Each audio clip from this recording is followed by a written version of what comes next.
In the winter and spring of 1991, hundreds of thousands of Canadians gathered in groups right across the country to discuss the problems their nation faces.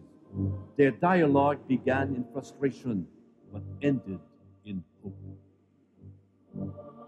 75,069 telephone calls, more than 13,000 group discussions with 315,000 people.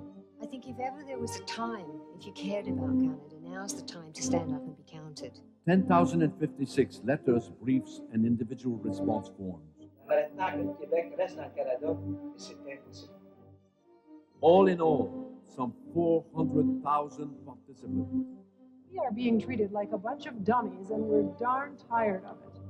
In addition, in the Students' Forum, 300,000 students in 13,000 Canadian elementary and secondary school classes.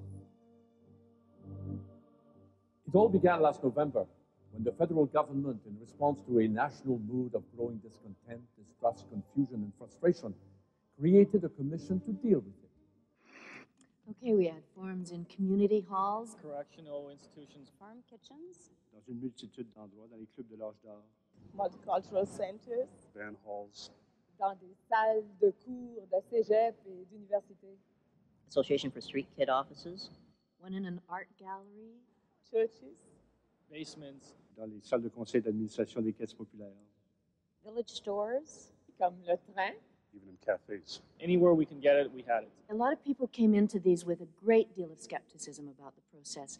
They were even hostile towards it, towards the expense of it, towards whether anybody was going to listen to this information and take them seriously. In the United States, I, for one, do not ever hold them responsible for anything that's wrong here in Canada. They're aggressive about their identity, bravo.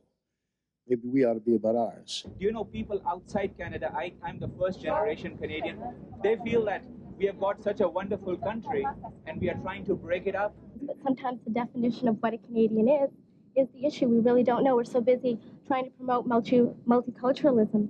But then again, what is a Canadian? How many Canadians does it take to change a light bulb? And the answer is none. Canadians don't change light bulbs, they accept things as they are.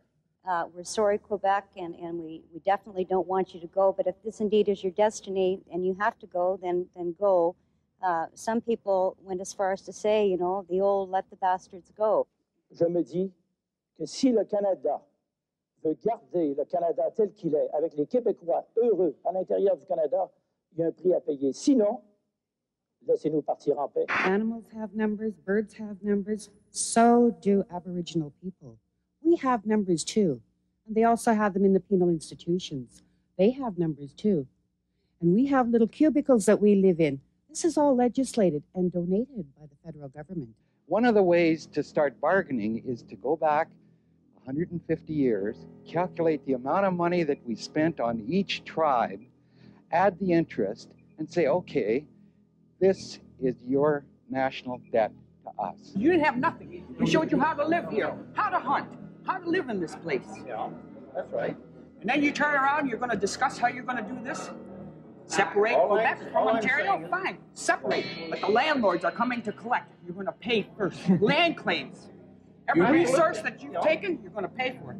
We hear of Quebec panicking about its culture and its language, and we in the North, the Native people, have a history that goes back thousands of years. We were the first in North America. And we say, why not have our culture and our ways and languages protected by the legislation and being instituted in the Constitution? As someone said at one of my forums, the 21st century is going to be the payback century, and we've got a lot to pay back.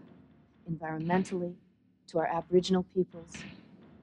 We're going to have to pay it back. We've got to face up to that. To recognize that these people exist, maybe even in the school systems, a multicultural study on all different cultures, different religions. I think that would be something that would be of value to everyone. Power is so often at the heart of any debate. Who makes the decision? Who calls the shots? For over a century, such questions have been at the center of discussion between the federal and provincial governments. People feel that when the politicians are sent to Ottawa, that they get up there and they forget why they're there. And they just sort of, line their pockets and away they go and, toe the party line. What the hell's wrong with the government? I think we should abolish the flippin' government, start all over with a little bit of compassion. In the few minutes we have, we can't spell out the detail of every one of the forum's final opinions and suggestions, all of which we've tried to root faithfully in your ideas, while sometimes giving an interpretation we hope you'll find honest and helpful. But here's a capsule view of what we said. Canada's identity. We urge the government to review and coordinate its thinking on the whole range of national institutions and symbols, especially those with communications or historic value, to give them more evident importance and to avoid the impression among Canadians that they are losing their sense of country. Leadership and democracy. The Senate should be reformed or abolished. We deplore the mindless, sometimes disgraceful behavior of both MPs and senators.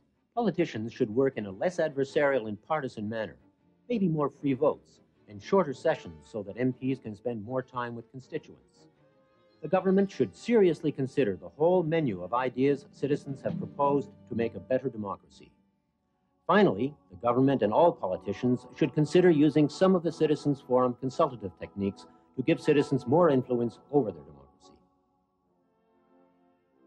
What we do know is that by turning to the people, we did something new, something different, something healthy.